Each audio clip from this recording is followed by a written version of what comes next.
en accueillant Strasbourg. Le MSB avait la ferme intention de poursuivre sa série de victoires à domicile, toutes compétitions confondues, et ainsi réaliser la passe de 4. Mais ce sont les Alsaciens qui débutent le mieux la rencontre. En 2 minutes, ils infligent un 6-0 aux Manceaux. Des Manceaux qui heureusement ne tardent pas à réagir. Les deux équipes se répondent alors du tac au tac, 11 partout à la 7e minute de jeu.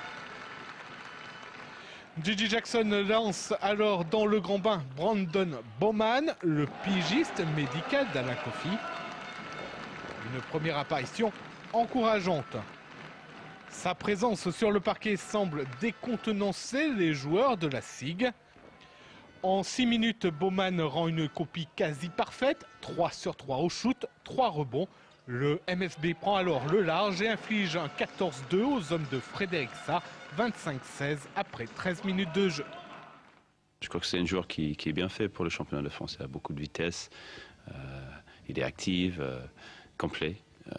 Et puis effectivement, des deux côtés de terrain, ça nous donne des possibilités qui lui manquaient. Voilà, il est rapide et athlétique comme Alain.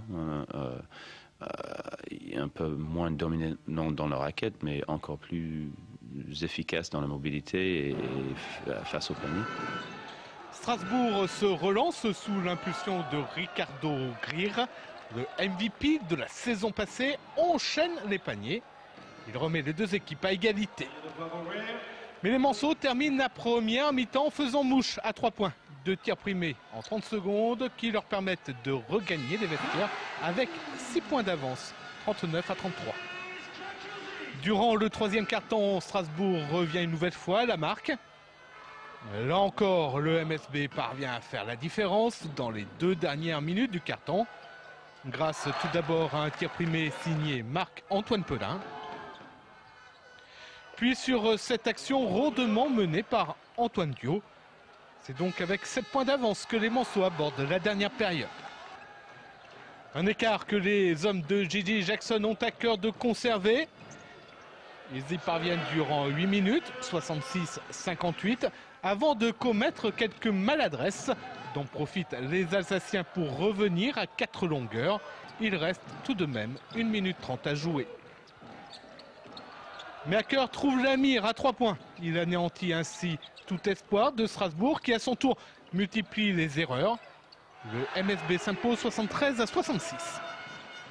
On est capable de faire des séquences de jeux qui sont plutôt intéressantes. Et puis d'un seul coup, on ne sait pas pourquoi, on rate 3-4 possessions, on rate 2-3 box-out, 2-3 détails qui font qu'à la fin, ça coûte très cher.